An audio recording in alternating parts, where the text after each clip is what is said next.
तो भाइयों बहनों और बुजुर्गों भूलिएगा नहीं, आप अपना कीमती और अनमोल वोट जाया न करते हुए जरूर जरूर वोट डालिएगा।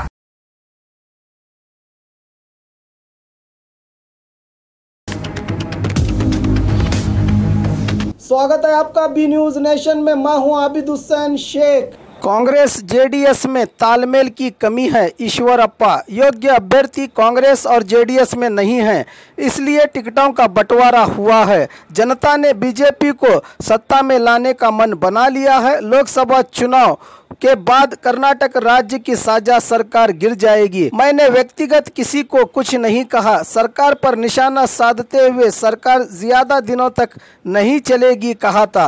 आज बीजेपी अभ्यर्थी रमेश जिगजनगी के नाम पत्र दाखिल करने की रैली में भाग लेने बीजापुर पहुंचे थे ईश्वरप्पा, जो मीडिया से बात करते हुए संबोधित हुए।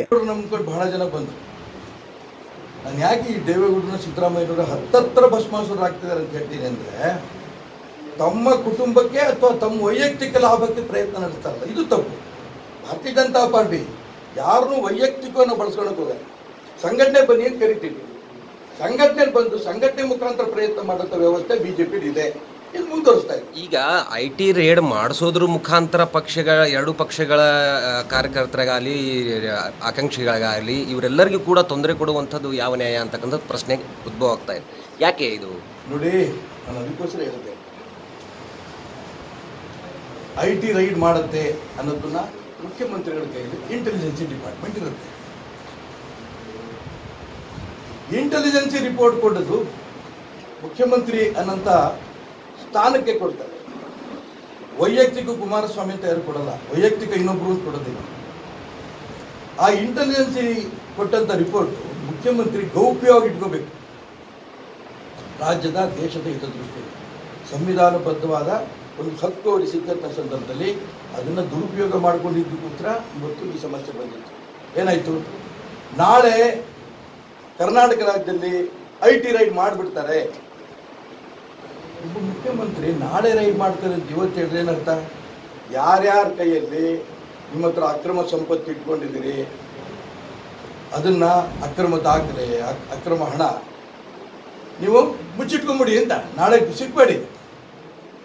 ಸರ್ಕಾರಿ ಅಧಿಕಾರಿಗಳಿರ್ಬೋದು, ಕಾಂಟ್ರಾಕ್ಟ್ಗಳಿರ್ಬೋದು, ಯಾವಾಗ ಮುಖ್ಯಮಂತ್ರಿ ಬಾಯಿಲೆ ಬಂತು ನಾಳೆ ಬರ್ತಾರೆ ಎಲ್ಲ ಹುಷಾರಾದ ಮುಖ್ಯಮಂತ್ರಿಗಳಾಗಿ ಏನು ಮಾಡಬೇಕು? ನ್ಯಾಯವಾಗಿ IT ಡಿಪಾರ್ಟ್ಮೆಂಟಿಗೆ ಬೆಂಬಲ ಕೊಡಬೇಕಿತ್ತು.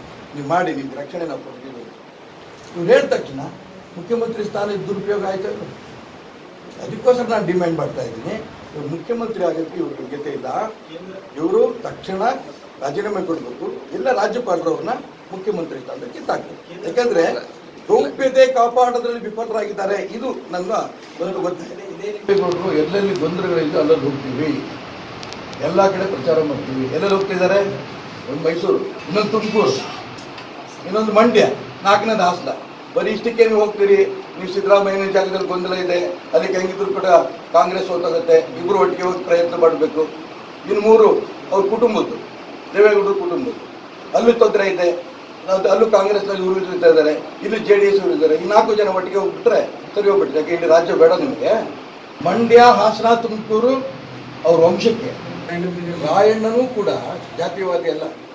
ರಾಯಣ್ಣ, ಕಿತ್ತೂರು ರಾಣಿ ಚೆನ್ನಮ್ಮ ಈ ದೇಶಕ್ಕೋಸ್ಕರ ಸ್ವಾತಂತ್ರ್ಯ ತರಕ್ಕೆ ಹೋರಾಟ ಮಾಡಿ ಯುವಕರಿಗೆ ಸ್ಫೂರ್ತಿ ಕೊಟ್ಟಂತ ಆ 2 ಹೆಸರು ಇಟ್ಕೊಂಡು ನಾವು ಹೋರಾಟ ಮಾಡಿದ್ವಿ. ಅವ್ರು ಯಾವುದೇ ಕಾರಣಕ್ಕೂ ಜಾತಿವಾದಿ, ರಾಯಣ್ಣನ ಮತ್ತು ಕಿತ್ತೂರು ರಾಣಿ ಚೆನ್ನಮ್ಮನ ಯಾರ ಜಾತಿವಾದಿಗಳಿಗೆ ಕರೆದ್ರೆ ನಾನಂತೂ ಸುಮ್ಮನೆ. ರಾಜಕೀಯ ಪಕ್ಷಗಳು ಏನು ಮಾಡ್ತಾರೆ? ಬ್ರಾಹ್ಮಣರು ಬಿಟ್ಬಿಡೋದು, ಸಂಗೊಳ್ಳಿ ರಾಯಣ್ಣನ ಕುರುಬರನ್ನ ಕನಕದಾಸರನ್ನ ಕುರುಬರು ಬಿಟ್ಬಿಡೋದು, ಬಸವೇಶ್ವರನ ಲಿಂಗಾಯತರು ಬಿಟ್ಬಿಡೋದು, ಯಾವ ಕಾರಣಕ್ಕೂ ಇದು ದ್ರೋಹ ಸಮಾಜಕ್ಕೆ. ಇವರೆಲ್ಲರೂ ಮಹಾಪುರುಷರು, ಇವರೆಲ್ಲರೂ ಕ್ರಾಂತಿಕಾರಿಗಳು, ಮಹಾಪುರುಷರು. ಇವರು ಇಡೀ ಸಮಾಜ ಒಂದಾಗಬೇಕು ಅಂತ ಹೋರಾಟ ಮಾಡಿ ಪ್ರಯತ್ನ ಮಾಡಿದರು. ಇವ್ರನ್ನ ಆಯಾ ಜಾತಿಗೆ ಸೀಮಿತ ಮಾಡಿಕೊಂಡು ರಾಜಕೀಯ ದುರುಪಯೋಗ ಮಾಡ್ಕೊಂಡಂತ ಆ ರಾಜಕಾರಣಿಗಳಿಗೆ ನಾನು ಧಿಕ್ಕಾರ ಹೇಳ್ತೀನಿ. ಯಾವ ಯಾರು ಇಲ್ಲ. ನಾವೆಲ್ಲ ರಾಷ್ಟ್ರೀಯ ವಿಚಾರಕ್ಕೆ ಹೊರಟದ್ದು, ಯಾವುದೇ ವ್ಯಕ್ತಿ ಪರವಾಗಿ ನಾವಿಲ್ಲ. ಯಾವುದೇ ಮಹಾಪುರುಷನ ಜಾತಿ ನಾವು ತಗೊಳ್ಳೋಣ.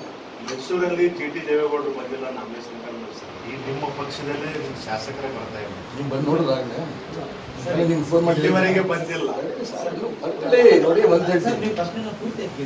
ಅವ್ನು ನಾವು ಮಧ್ಯೆ ಬಂದು ರಾಯ ಮಾಡಲಿ ಹೇಳಿ ಸರ್, ಹೇಳಿ ಪೂರ ಹೇಳಿ. ಶಿವಮೊಗ್ಗದ ಬಿಜೆಪಿ ಅಭ್ಯರ್ಥಿಯ ನಾಮಪತ್ರ ಸಲ್ಲಿಸೋಕೆ ಇಲ್ಲಿ ಒಬ್ಬ ಹೋಗ್ತಾರೆ.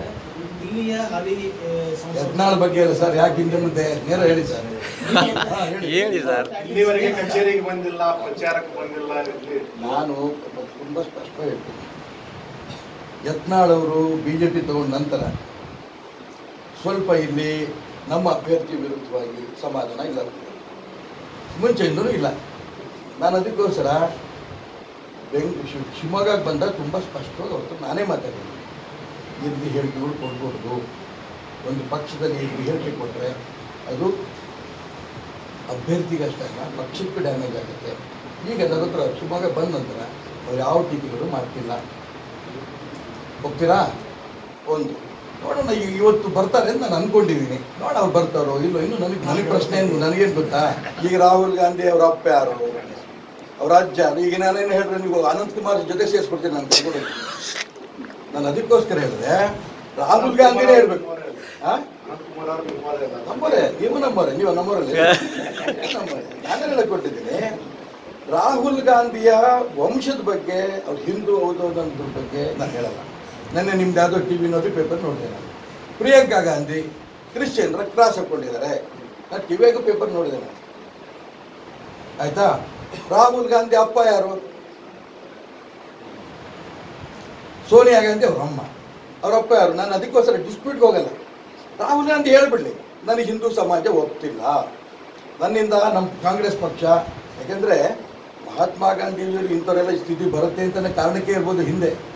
ಈ ಕಾಂಗ್ರೆಸ್ ಡಿಸಾಲ್ವ್ ಮಾಡಿಬಿಡಿ, ನೀವು ಖಂಡಿತ ಸ್ವಾತಂತ್ರ್ಯ ತಂದು ಮಾಡೋಂಥ ಪಕ್ಷ ಹಾಳು ಮಾಡ್ತೀರಿ ನೀವು ಅನ್ನೋಂಥ ಕಾರಣಕ್ಕೆ ಅವತ್ತೇ ಹೇಳಿದ್ರು ಅಂತ ಕಾಣ್ತೀವಿ. ಹೇಳಿದ್ರು ಮಹಾತ್ಮ ಗಾಂಧಿ ಡಿಸಾಲ್ವ್ ಮಾಡಿ ಅಂತ. ಗಾಂಧಿ ಅವತ್ತು ಹೇಳಿದಾಗ ಮಾಡಲಿಲ್ಲ. ಈ ಮೋದಿ ಬಂದು ಡಿಸಾಲ್ವ್ ಮಾಡ್ತಾರೆ. ಮೋದಿ ಇನ್ನೊಂದು ವ್ಯವಸ್ಥೆ ಇದೆ. ಒಂದು ಹೇಳಿದ್ನಲ್ಲ, ಎಡಕ್ಕೆ ಎಣ್ಣೆ ಕೊಡ್ರೆ ಬಲಗೆಣ್ಣೆ ಕೊಡು ತೋರಿಸು ಅಂತ. ಆಗ ಮೋದಿ, ಗಾಂಧಿ ಆಗ ಮೋದಿ. ಈಗ ಎಡಗನ್ನೇ ಮುಟ್ಟಿದ್ರೆ ನೀನು ಇಲ್ಲ ಅನ್ಸ್ಬಿಡ್ತಾರೆ. ಇದು ಈಗಿನ ಮೋದಿ.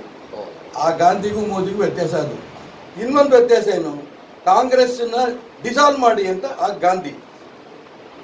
ಈಗ ಮೋದಿ ಬಂದು ಈ ಕಾಂಗ್ರೆಸ್ ಡಿಸಾಲ್ವ್ ಮಾಡ್ತಾರೆ. 22-23 ರಾಜ್ಯ ಹೋಗಿದೆ. ದೇಶದಲ್ಲಿ ಬಿಜೆಪಿ ಬಂದಿದೆ, ಮೋದಿ ಪ್ರಧಾನಮಂತ್ರಿ ಆಗಿದ್ದಾರೆ. ಮತ್ತೊಮ್ಮೆ ಈ ದೇಶದಲ್ಲಿ ನರೇಂದ್ರ ಮೋದಿ ನೇತೃತ್ವದ ಕನಿಷ್ಠ 300ಕ್ಕೂ ಹೆಚ್ಚಿನ ಸ್ಥಾನ ದೇಶದಲ್ಲಿ ಬಿಜೆಪಿ NDA ಬರುತ್ತೆ ಮತ್ತು ಪ್ರಧಾನಮಂತ್ರಿ ಆಗ್ತಾರೆ.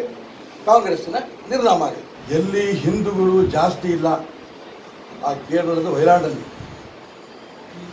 ಈ ಹಿಂದೂಗಳು ಯಾವ ಕಾರಣಕ್ಕೂ ಕೂಡ ಕಾಂಗ್ರೆಸ್ಗೆ ನನಗೆ ಬೆಂಬಲ ಕೊಡಲ್ಲ ಅನ್ನೋಂಥ ಭಾವನೆ ಅವರಿಗೆ ಬಂದು ಮುಸಲ್ಮಾನರು ಜಾಸ್ತಿ ಇರೋಂಥ ಜಾಗದಲ್ಲಿ ಹೋಗಿ ಅವ್ರು ಸ್ಪರ್ಧೆ ಮಾಡೋಕ್ಕೆಲ್ಲ ಪ್ರಯತ್ನ ನಡೆಸ್ತಾ ಇದ್ದಾರೆ. ಇದರ ಅರ್ಥವೇ ಇಡೀ ದೇಶದಲ್ಲಿ ಈ ಹಿಂದೂ ಸಮಾಜ ರಾಹುಲ್ ಗಾಂಧಿ ಕುಟುಂಬದ ವಿರುದ್ಧ, ಕಾಂಗ್ರೆಸ್ ವಿರುದ್ಧ ಇದೆ ಅನ್ನೋಂಥ ಭಾವನೆ ಬಂದಿದೆ. ನಿಮ್ಮ ಪ್ರಕಾರ ರಾಹುಲ್ ಗಾಂಧಿ ಬಂದೆ. ಹಾಗಾಗಿ ಅವರು ಮುಸಲ್ಮಾನರು ಜಾಸ್ತಿ ಇರೋ ಕಡೆ ಹೋಗ್ತಾ ಇದ್ದಾರೆ. ಇವತ್ತು ನಾನು ಹೇಳ್ತೇನೆ, ರಾಹುಲ್ ಗಾಂಧಿ 2 ಕಡೆ ನಿಲ್ಬಾರ್ದು ಅಂತಿಲ್ಲ, 10 ಕಡೆ ನಿಲ್ಲಿ. ಆದರೆ ಅಮೇಥಿನ ಸೋಲ್ತೀವಿ ಅನ್ನೋಂಥ ಒಂದು ಸಿಂಪ್ಟಮ. ಉದಾಹರಣೆಗೆ ಚಾಮುಂಡೇಶ್ವರಿಯಲ್ಲಿ ಸೋಲ್ತೀವಿ ಅಂತ ಗೊತ್ತಾಯ್ತು ಸಿದ್ದರಾಮಯ್ಯವರಿಗೆ, ಬಾದಾಮಿ ಹುಡ್ಕೊಂಡ್ಬಂತು. ಅಮೇಥಿನಲ್ಲಿ ಇವ್ರು ಹಣೆ ಬರ ಗೊತ್ತಿತ್ತು, 36-37 ಸಾವಿರ ಹೋಟೆಲ್ ಸೋಲೋದು, ಚಾಮುಂಡೇಶ್ವರಿ ಸೋಲೋದು. ಪಾಪ ಬಾದಾಮಿಲಿ ಹೊಸಬರು ಗೊತ್ತಿಲ್ಲ, ಇವ್ರು ಹೇಳೋಲ್ಲ ಮಾತು ನಂಬಿಟ್ಟು 1000 ಚಿಲ್ಲರೆ ಹೋಟೆಲ್ ಗೆಲ್ಸಿದ್ದಾರೆ. ಇಲ್ಲಿ ಎಲ್ಲರೂ ಕೂಡ ಬಾದಾಮಿ ಜನ ನಂಬಿಕೆಯಿಂದ ಸಿದ್ದರಾಮಯ್ಯ ಅಲ್ಲಿ ಚಾಮುಂಡೇಶ್ವರಿ ಸೋದ್ರು ಸ್ವಲ್ಪ ಹೋಟೆಲ್ ಗೆಲ್ಸಿರಬಹುದು.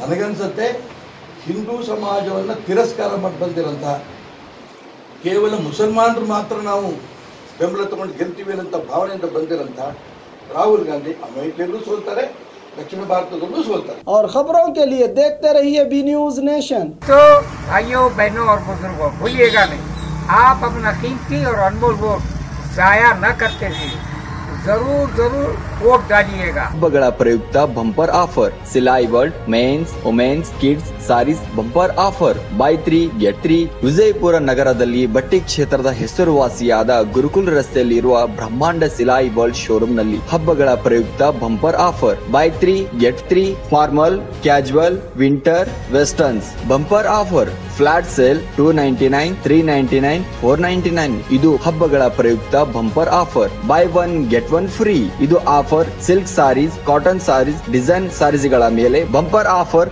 ಲಾಭ ಪಡೆಯಿರಿ ಈ ಆಫರ್ ಸೀಮಿತ ಅವಧಿಗೆ ಮಾತ್ರ ಹಿಂದೆ ತಮ್ಮ ಕುಟುಂಬದೊಂದಿಗೆ ಬನ್ನಿ ಸ್ಥಳ Silai world men's women's kids sarees near Siddheshwar Temple beside Corporation Bank Gurukul Road Vijaypur mobile number 7030170909